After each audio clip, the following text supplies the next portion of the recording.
everybody, and thank you for listening to the Positive Talk Hour. I am excited to have a repeat guest. She was on my show, Soul Talk, twice, and brought some amazing energy and beautiful, beautiful wisdom from oneness. And I would like to introduce Rasha. She comes into I want to say into town, but into the country, I would say about once a year from India, and I really enjoy her energy and just connecting with her. I'll probably be putting up links to old shows that I've done with her so you can get to know her better. I did my first interview with her about 5 or 6 years ago. Rasha, welcome to the show, and thank you for coming on today. Thank you so much for inviting me to come back. This is such a treat. It's very exciting. So I just want to let the listeners know we're going to be talking about your latest book, your newest book, Oneness The Meditations, A Journey to the Heart of the Divine Lover. And it's just the cover and the meditations, as I was reading through them, really just resonate with you. And it just really kind of, you can tell the work and energy and, the spirit of oneness coming behind this creation of material. Yeah. Absolutely. These are the words of oneness, but oneness with a different flavor than many people may be used to. This is not intense philosophical theory.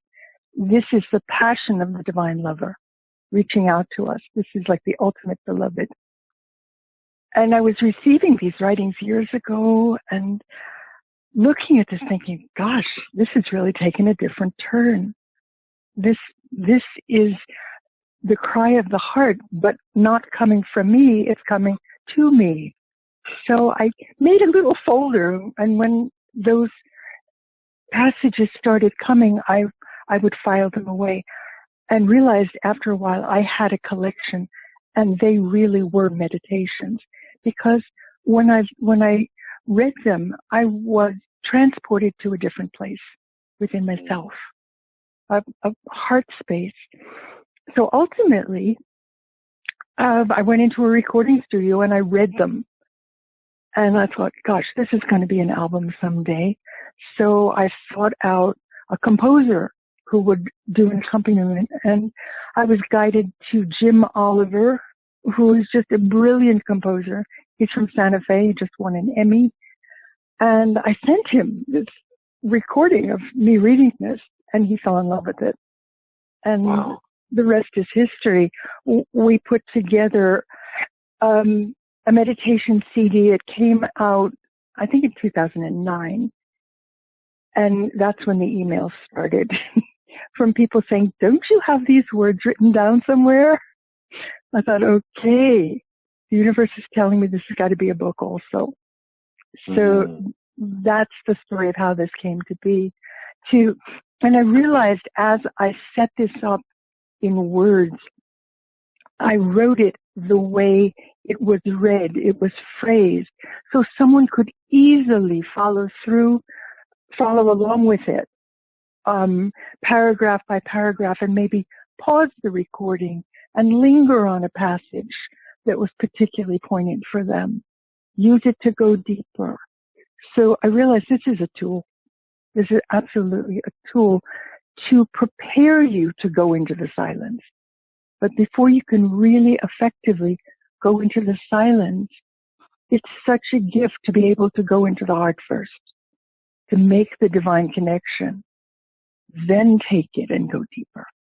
So I realized that almost in spite of myself, that's what had been created, was a tool for really taking this to the next level and transitioning from our philosophical understandings of what's happening inside us to actually having the experience. And from what I've heard, people are having profound experiences with this, almost like oneness is tucked in between the lines. And when you listen to the recordings or you read this, you start to feel something. And I don't know how this works. I can't explain to you how this works. It's like a switch is flipped inside you. That is amazing. It's hard. I think it's hard to explain to people the feeling of getting so deep within to that quiet place, and and then whatever comes out, whatever wisdom comes out. It's hard to explain how that happens. I don't know if I can put it in. I've tried to verbalize it. I've tried to put it in, hundreds of videos and books, in a book and in my blogs and stuff like that. And I still don't think I verbalize it. I don't think you can put words to it. So. No, how it happens, the intention is part of it. Having the intention to connect with the deepest level of self. But the other side of that is the key to it, being willing to be vulnerable, being willing to surrender and actually receive the contact. And that's where so many people are missing the opportunity, is they're yearning for it, but they're yearning with a projection of a wanting. It's a wanting in a delicate balance with a willingness to receive. So sit with that, those of you who are listening, and play with it when you're doing your meditation. The intention to connect is half of the puzzle. The willingness to open yourself and be that vulnerable is the other piece. And when you've got that in sync, something absolutely magical happens within you. And it's very subtle. It's not going to come and hit you over the head. It's very subtle. It's a shift that happens inside you. So instead of there being a you that's projecting attention into the heart, it's a you that is in the heart, that is simply there, that is present, that is aware of itself. And some people refer to this as presence. When that happens, you've made the shift into connectedness with oneness. And it's like you're bonded with it. It's you, but it's more than you. It's you plus oneness in an embrace. And the feeling you have that accompanies this is absolute joy and a sense of utter well-being. That's how you know that you've made that connection. It's like something shifts and inside it goes, yes. It's a sense of ease. That's how you know that you are in that embrace. And maybe it only lasts for seconds. It's possible. In the beginning, it's very quick. But something has happened. That's your frame of reference. And you can go back to that place because you've identified it. You know how it feels. So the next time maybe it'll last a little longer. It'll go a little deeper. So in this way, we are being eased into the process of connecting with our divine self. It's not like somebody is going to throw you in the deepest end of the pool and say, okay, swim. It's not like that at all. We're being eased gradually into this. So expect it's going to be gentle and loving, and you're going to feel really safe when it happens. That's what these passages prepare you for. You'll hear my words, you'll hear my voice reading these 7 meditations, but when I listen, I don't hear Rasha. I hear oneness. It kind of freaks me out sometimes. Like, wow. That's oneness. It's a girl's voice, but yeah, that's oneness. So when you think about oneness, there's I think, of course, I believe I've asked you this on previous shows, but just kind of thinking about the listener out there and how when you and I bring up any type of concept of oneness, and they immediately start getting into resistance, it's because they haven't had the experience. But they go into how can I be one with something, or how can there be oneness? And I'm just me, and they feel like it loses their personality. There's something that, because they're so separate, that they just can't comprehend. How do we describe that to them. Because, you and I felt this presence within us and, really had an amazing time, all that joy. And, I always say I lose all anxiety. I lose all, pain and stuff, but I'm still aware of my physical self. That's Just it. don't have all that. That's it. So. The thing is, you don't cease to be you. You're still you. You will always be you. You're not going to disappear. It's just you are emerging at a different level of perception. It's still you looking out through these eyes, but you're seeing it differently. It's within a vaster perspective of what's going on. So things don't rattle you as much when you're more consistently in that state of being, when you're able to take it out into the world a little bit and walk within this and know yourself to be that, but you're still in the world. I don't know. It's hard to describe. Like you said, it's very hard to put words to it, and yet you know that you're not the you used to be. You are still you, but there's more of a deep breath and a sense of allowance, being willing to have things be the way they are without projecting expectation or judgment onto situations that we're also inclined to do. It's like they shouldn't have said that. This shouldn't be like this. But instead, just like watch it and say, okay, this is a mess. This is what's happening. Without getting yourself pushed off balance by it. That's what happens. Is you tend to relax about life and realize the movie is going exactly the way it's going. And you are part of it. You're a witness, and at the same time, you know that you're here to cast your one vote. And I say this a lot. We are responsible for only one vote, not everybody else's.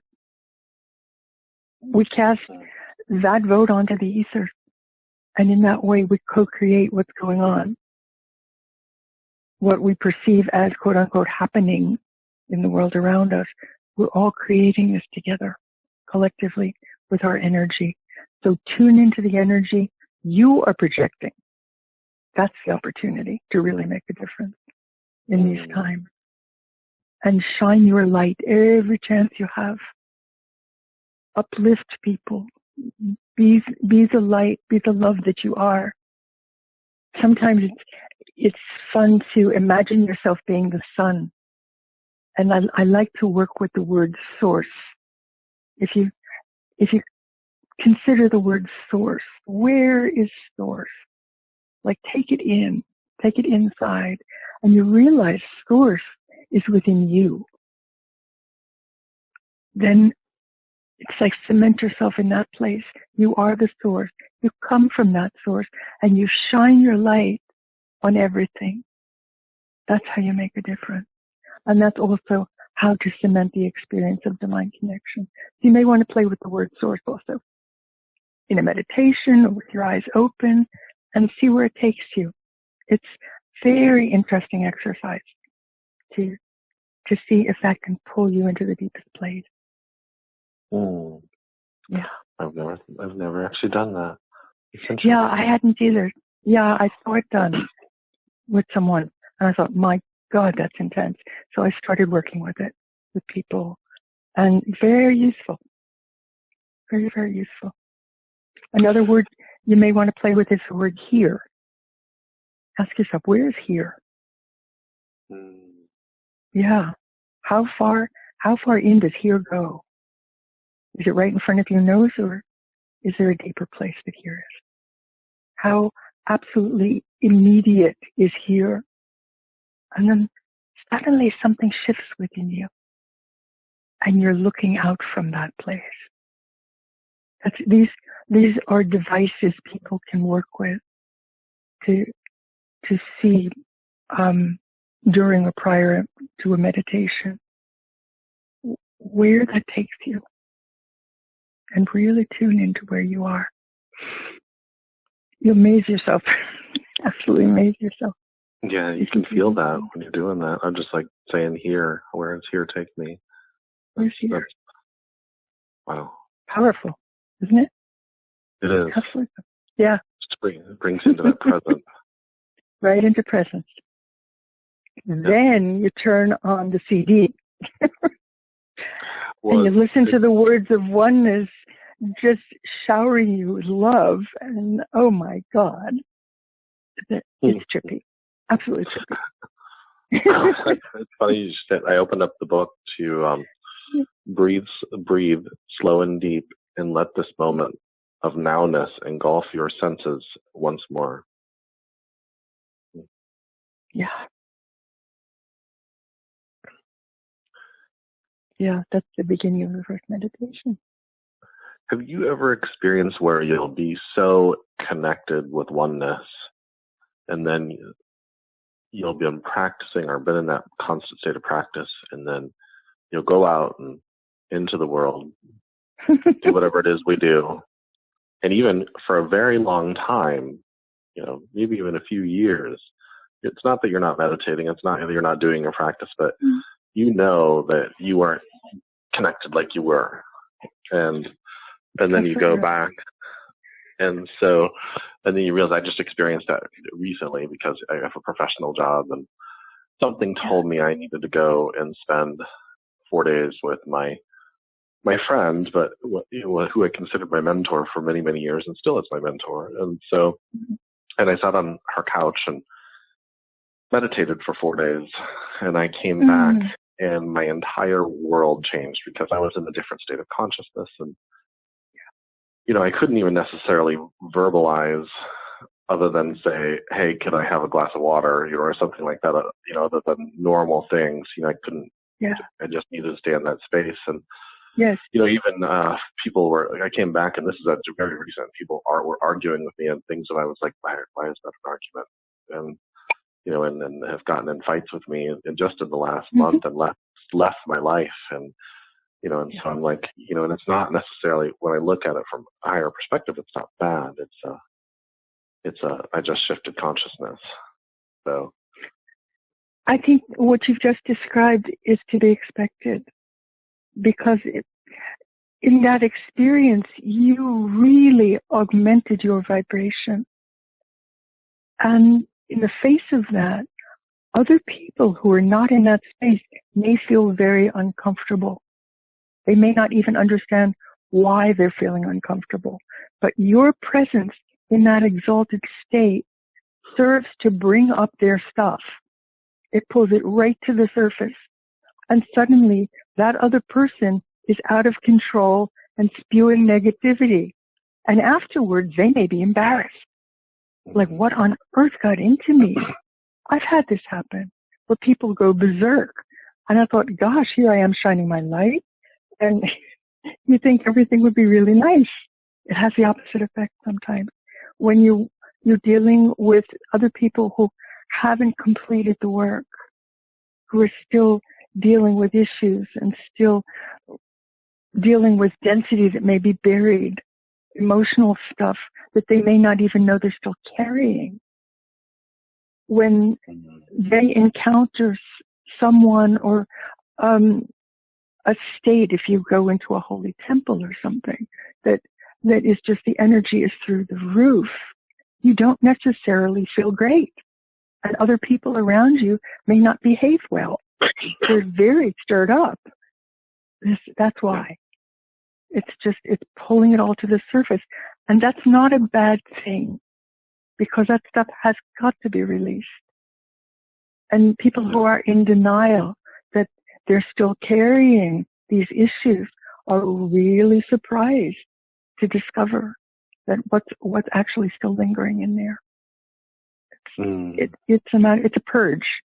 It's totally a purge when this happens.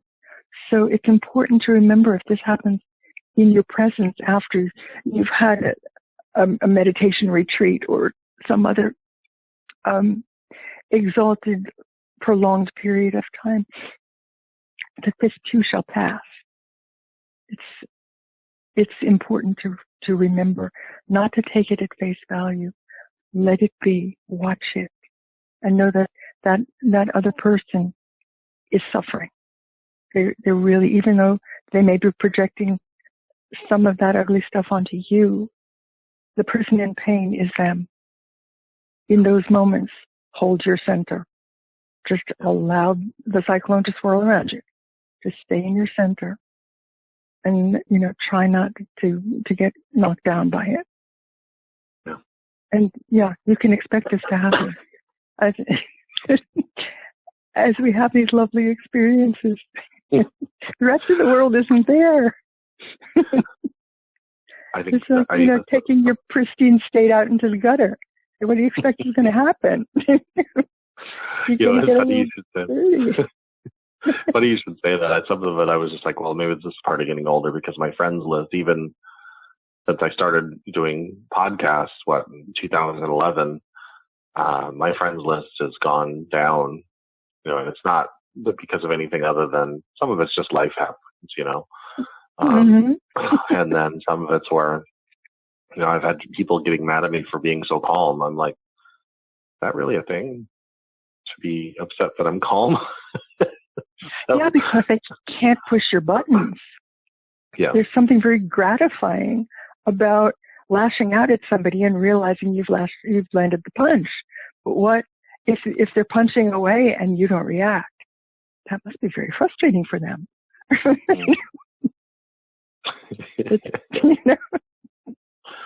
But I bring up these subjects because I know there's, just we go through social media on a daily basis, you see the anger and the hurt and the sorrow and the depression and, sadness that you see, and that, people are blowing up at their spouses and their children and their families. And, and so they, there's just awful lot of hurt. And then even just looking at the current political climate, not just in the United States, but around the world, it's very apparent that people are experiencing just what we're just talking about, maybe on a different level, or they've got family members doing things and they're like, I don't know what just happened. That was crazy.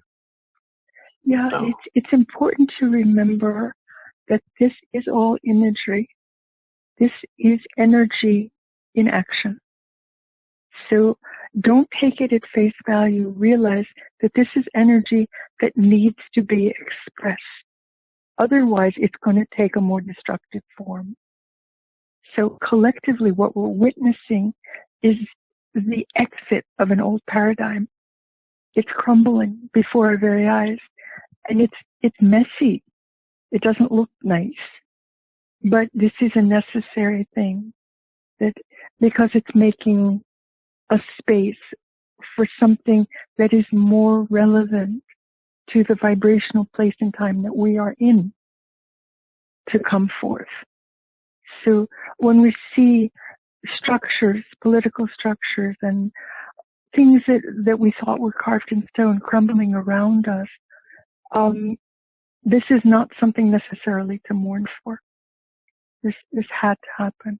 And yet it's important to hold the vision of the highest and the best, and to co-create that with others of like mind.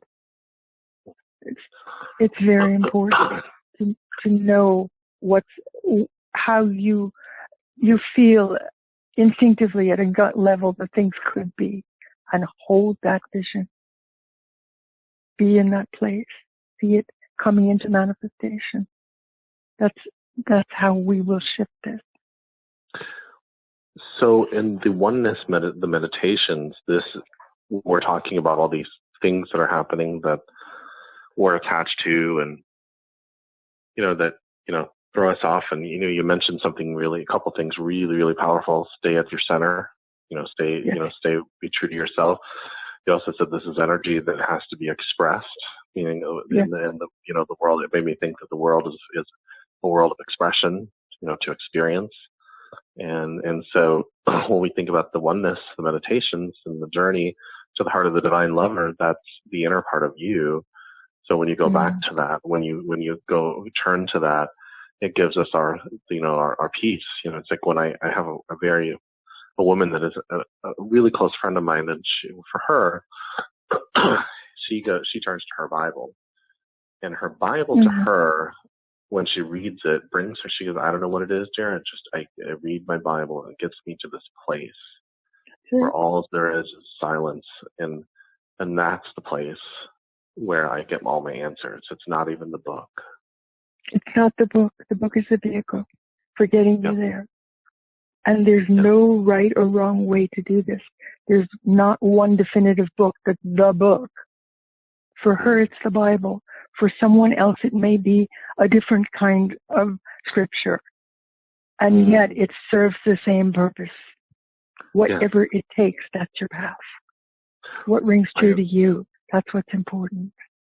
Yeah. Never mind. Go ahead. Well, I was just thinking of the journey you talked about to create Oneness, the meditation, and you were putting them in a folder, and throughout, and I think that even the same thing, you have many images that I've helped put on social media, that have many beautiful expressions and photography and artwork, and so you put those away for years, and just like this, you put it away for the intention of, Oneness gave it to you when you were ready.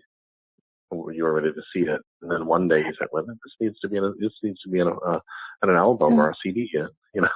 So when the moment comes, it's like you have an undeniable push. This has got to come out. It's got to happen now, and somehow all the pieces fall into place. All the people that are required to put it together, and the resources that are required to put it together, all come forth. And somehow okay, I'm on track. It's time for this now. So I did it. I followed my gut, and I produced a very small quantity of these books. So I should tell you, Amazon does not have the book plus CD version. There's two versions of this book. One is a book-only version. Amazon has that. And the book plus CD version is only available through the Oneness website. There's an online store where actually this is being made available because it's such a small quantity that was produced. And so don't be alarmed if you don't see it on Amazon. There are reasons. There are important reasons why this is exclusive, and also a lot of people have the digital download already, so they didn't need a CD. So we came out with a book-only version too. And I just want to mention that your website is onenesswebsite.com, and then there is right on the very first page there is a image of the book. It's a Oneness The Meditations, a journey to the heart of the divine lover. A book and audio CD set, so you can purchase it right there at Rasha's website, onenesswebsite.com. So. Yeah, you can click on that, and it'll take you to the brand new online store where all the teachings of oneness and the recordings, the audio book, all of that's available at a tremendous discount, I should tell you. We're trying to make this affordable and possible for people to have this information. Likewise, is it okay for me to tell our listeners there are all sorts of free things you can sign up for on the Oneness website? There are email programs that give you quotations 2 or 3 times a week with gorgeous photography. It's all free. All you need to do is sign up for it. There's several of them. There's also a brand new it's an online, we're calling it an online course. It's through Daily Om, but it's actually a daily collection of quotations that have been organized into 20 categories. So it helps you to go in depth on a certain theme. And there is an interactive element of it, a discussion group through Facebook that I actually participate in and answer questions. And that's only like $10. It's an amazing bargain. So that's something you may want to check out and see if that's something you'd like to do. So you'll go to onenesswebsite.com. Check it out. Check it out. There's a lot of cool things. I mean, I really feel that the world, it's because you mentioned when we're talking about these are things that have to express to get out its energy. So to me, even with all the craziness, what we could deem craziness, it's really not craziness. It's consciousness waking up to itself. It's like, it has to expand and contract, or go in and out. And so we're going in that opening stage. Yeah. In breath and out breath of life. Yeah, we are watching a birthing process. And birthing isn't painless. That's what's happening in our world.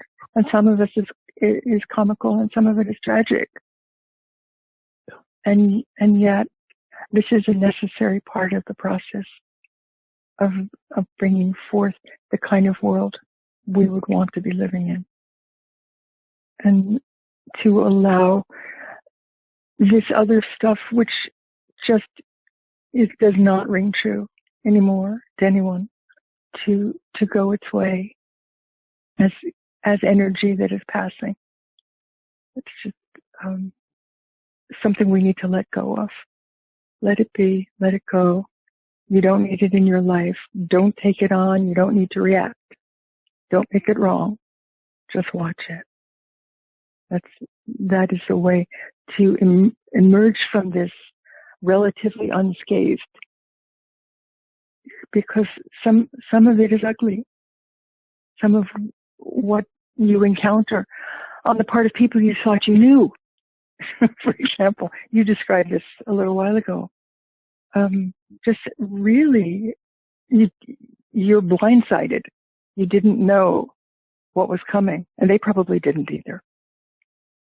But that's to be expected. It's happening to all of us.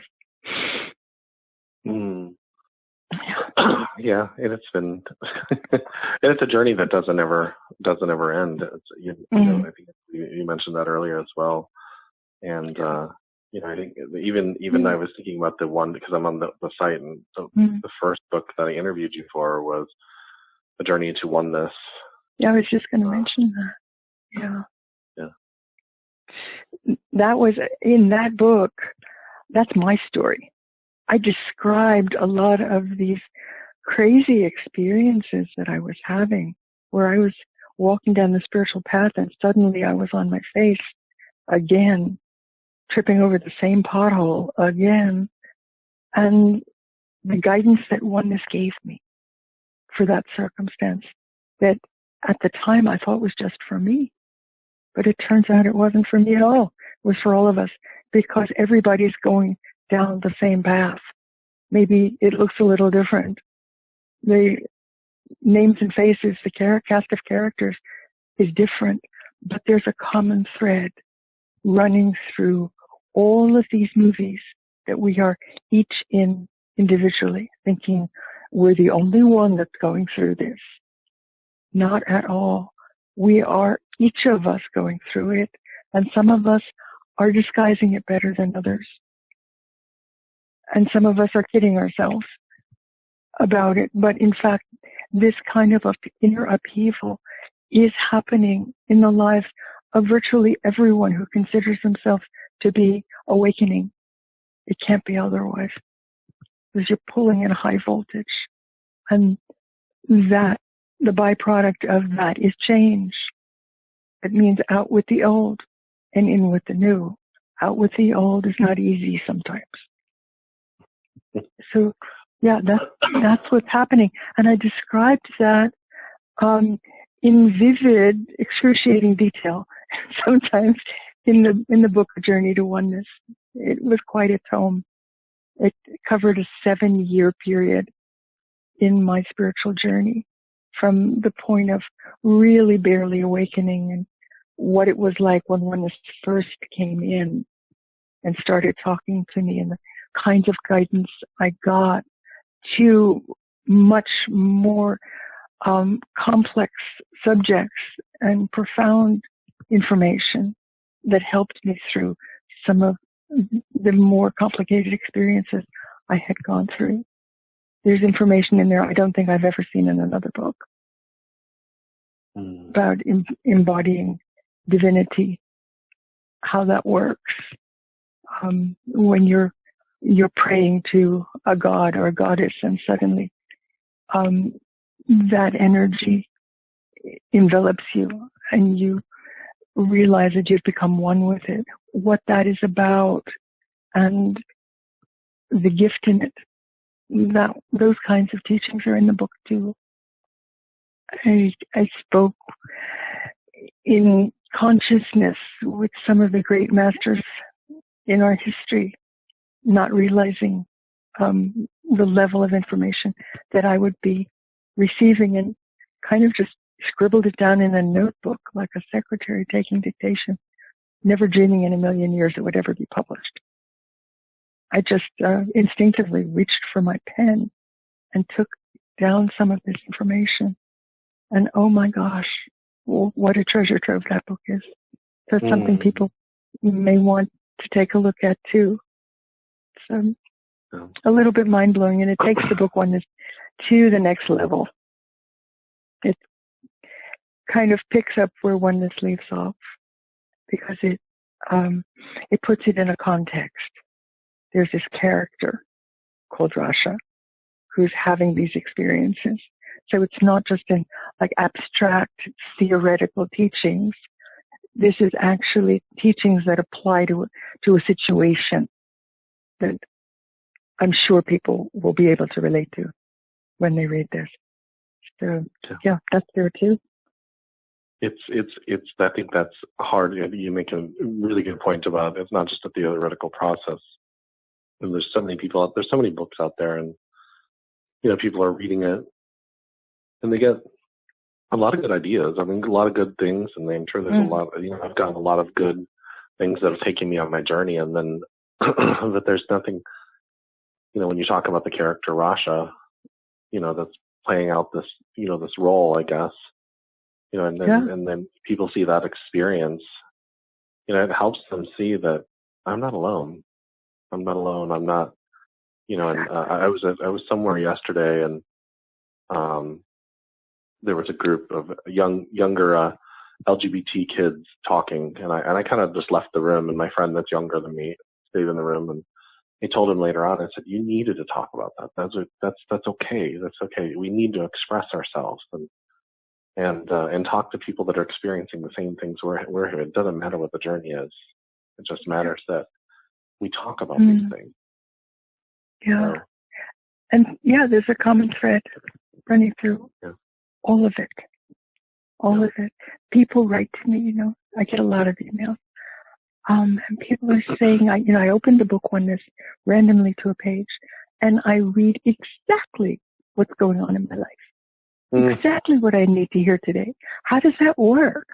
I think, well, gosh, I have no idea how that works, but it's uncanny that so many people are having that experience, that somehow they are guided to exactly the understanding that they need to make sense of the drama that they're living out in that moment. And everybody's living out something. Really, nobody's having a joyride through this. In moments of meditation, yes, a joyride for sure.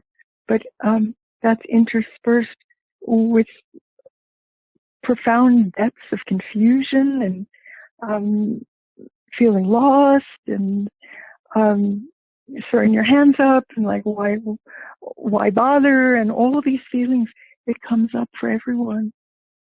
So I've often described the journey as a roller coaster. It's not a spiritual path. It's a roller coaster. You're up in the heights of exaltation when you're in connectedness with the source I call oneness. It's just bliss and joy and feeling a sense of utter well-being. And then you plummet. It keeps it all in perspective. Yeah, lest you think that you've completed the journey. Yeah, and so it goes. On that note, I should address the tendency many people have, and they're encouraged by some teachers out there that are giving satsangs and workshops and whatnot, to think because you've had the light go on for a moment that you are suddenly enlightened. This is not the case. Just because you've had an exalted experience in a moment, especially in a group setting, in a workshop or whatever, that does not mean that you've come to the end of the journey and then you can rest on your laurels and claim to be enlightened. That is not it at all. That, in fact, heralds the beginning of the quest to go deeper. So that's a word that's been so misused in these times. And also the word awakening. People use the word awakening to imply the definitive culmination of a spiritual journey. That's not what awakening is. Awakening is opening your eyes for the first time and realizing there's so much more going on here than you ever dreamed. That's awakening. Yeah. That's the beginning. That's the hors d'oeuvre. Well, I think people use the term awake. They say, those people are awake, or I'm awake, or I've been awoken. And they, it's like you mentioned, enlightened. They think that's the end of the journey. I'm like, oh, no, you're going to awaken or have enlightening experience many, many more times. And then you're going to feel like you're not awake. And so they're going to feel like you went back to sleep for a while. And then you're going to wake, you're going to have another experience. Afforded yourself the opportunity to cement those understandings from your own experience of them by giving yourself another living illustration of it. Except the final exam gets more and more poignant as you go. Don't think that because you've mastered some of these ideas and you get it in theory, that it's going to make it easier. In fact, the testing conditions become more and more intense. So it's almost as if Oneness is saying, okay, you think you're so smart? Well, let's see how you handle this one. You get clobbered by just some unthinkable situations that are caricatures of what you thought life was about. And it's like, oh my God. Well, that's the moment to step back from this. And it's like, I don't know if you remember, when I was a kid, we would have an announcement on the radio. This is a test of the emergency broadcast system. Yep. This is only a test. So in those moments, you step back and you realize, okay, this is a test. Don't take it literally. I think one of my funniest stories that I think from my own life is writing my book, going on tour, being on all these radio shows, speaking about it, thinking everything is great, and it was. And then coming back and from that tour and having to go back to work and going back into the, the daily things that I did before that I didn't want to go back to. And that was humbling. It was probably one of the most humbling experiences I've ever experienced. And I've had a lot of the humbling experiences. And so that was one of those things where I was just like, I was almost mad at the universe, mad at oneness or God or whatever you want to refer to it. Whatever you want to call it. And then I went back and started looking, and there was still, even though I was having these amazing experiences and helping myself and a lot of people and doing exactly what I knew in my heart I should be doing, there was still this fear, still this part of me that was not there, I guess is the way to put it. I hadn't gone deep enough. And I still am going deeper. And I don't think that journey will ever end. But it was just like one of those things where I just kind of look back and kind of giggle at myself. And, You lapsed back into the other default setting, the prior default setting, that is the sense of self that is in separation. Right. That thinks it's alone walking down the spiritual path, and it's a separate person. And we fluctuate between these two states of being. And in fact, an infinite level of other states of being in between along this. Yeah. It doesn't mean that you are forever stuck back where you started. Right. It means that your default setting kicked in and you become aware of that tendency. Yep. And you realize the power of the focus of your attention. Yeah. And you get good at exercising that. The focus of your attention is the key. What are you thinking about? You thinking about what's going on outside?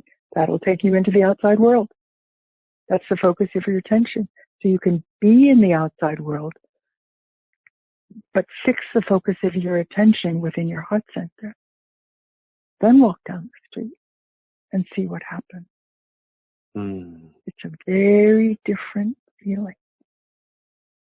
So it takes practice, like anything, like, meditation or anything else.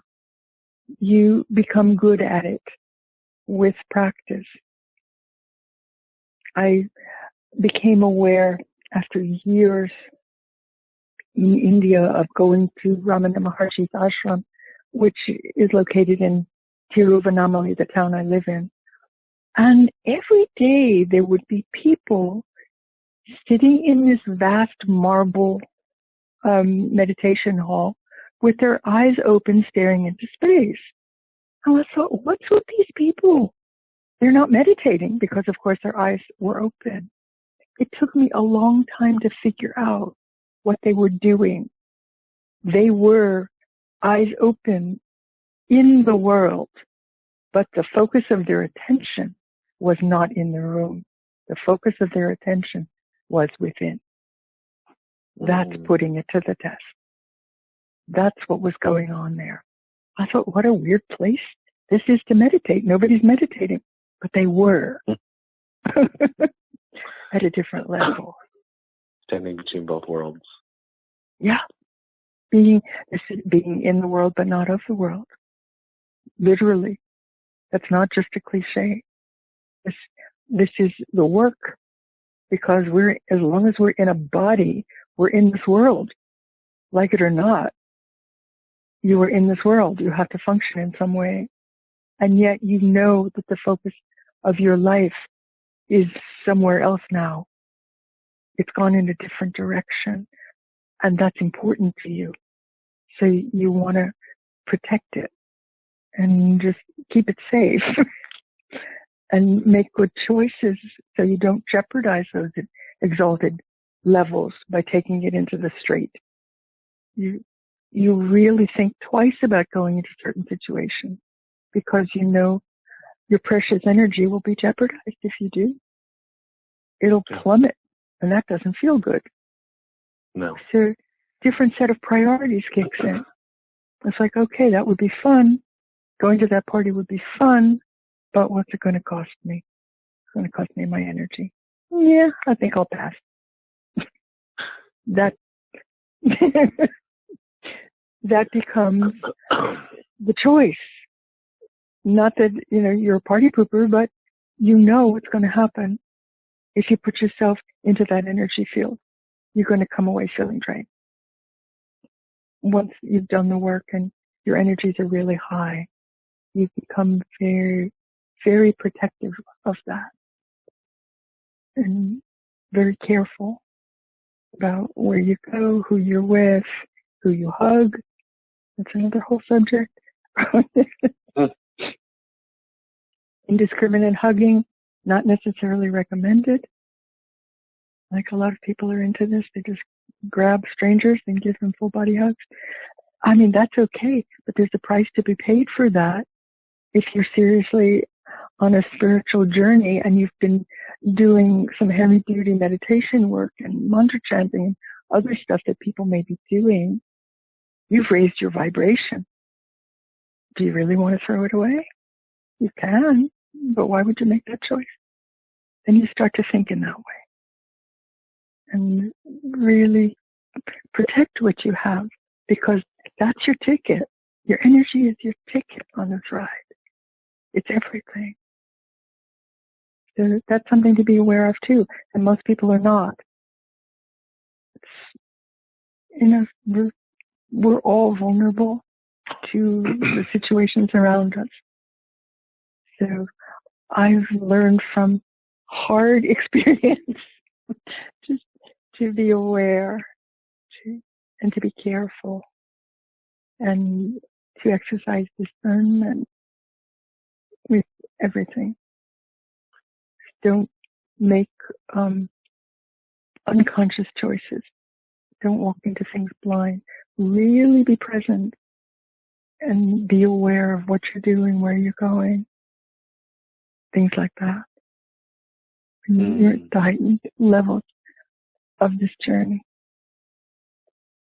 And when you do, it's to your advantage. Really, really to your advantage. Wow. You know, if you would have said that to me, like, a few years ago, back in, even probably 2011, when I think I first interviewed you, if you would have said, be protective of your energy or, be mindful of that, mm-hmm. I'd have probably said, I probably wouldn't have said anything. I'd have probably just been like, I don't know. I don't know about that. You would have thought it. Right. And so then, I think I was mentioning before we started the show today is that, or even throughout the show, I've, been really, the energy just because people have just left my life or gone somewhere else, I guess is a better way to put it.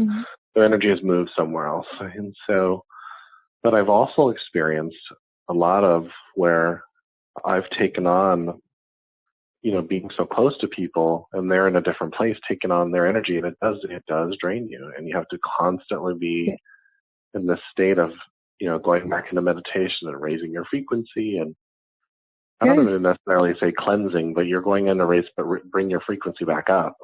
Back up.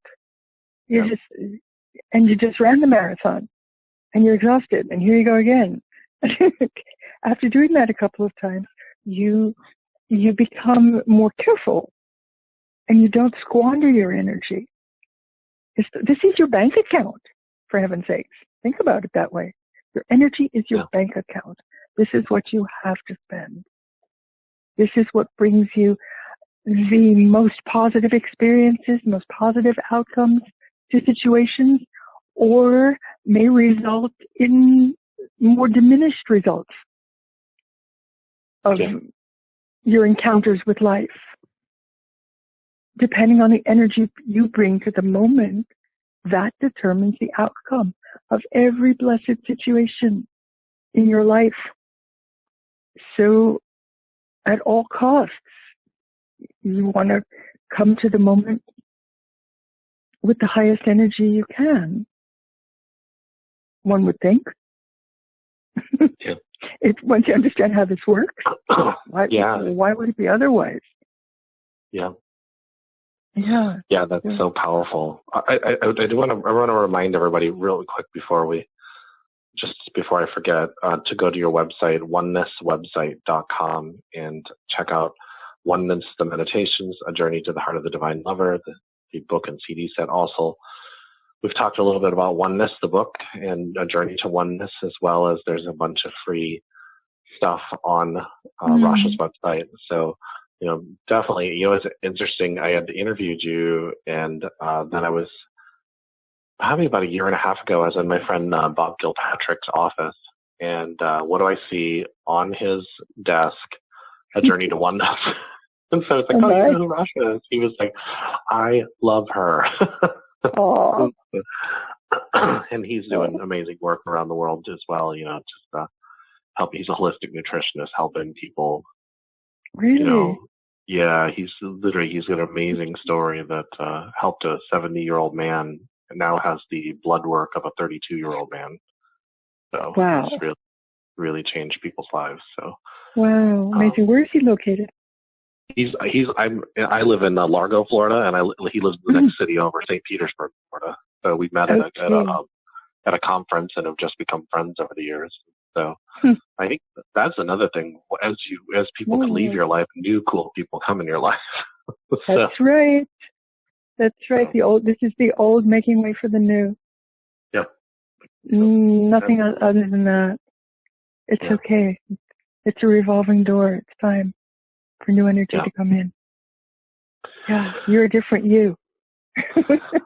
Well, and I want to tell you a little bit about the synchronicity, just because I think that this is amazing. And I was telling Rasha before the show, for those of you who are listening, that her energy, when she comes on the show, we just flow together as far as our conversation and interview. And, a lot of times when I interview people, I have to spend a good 15, 20 minutes just drawing out their subject or whatever they're talking about, because they're nervous or whatever. It doesn't, it's all perfect. But so I've, of course, described on the show, not fully what's going on, but something major had happened, and it wasn't a bad thing. It's literally helped me on my journey. So I was just this last Thursday, on social media, and Rasha's publicist had posted up Rasha's in the States, and I was like, wow, that's amazing. and I know she doesn't come in, into the States as often, so you have to catch her when she's in the United States, and busted. And she's very actually easy to get a hold of, because I know if I email you, you'll respond back.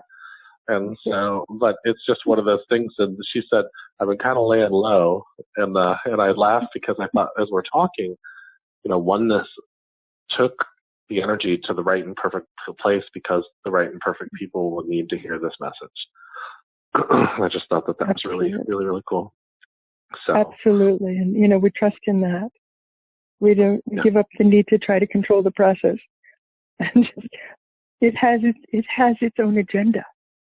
The message of oneness has its own agenda. It took me such a long time to get that. I don't need to make this happen.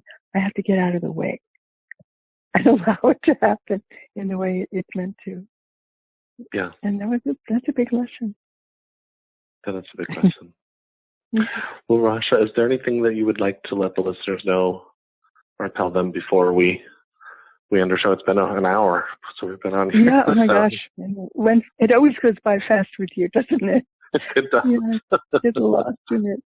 It's lovely. I would say to these listeners, you are in such good company. Everybody's going through what you're going through.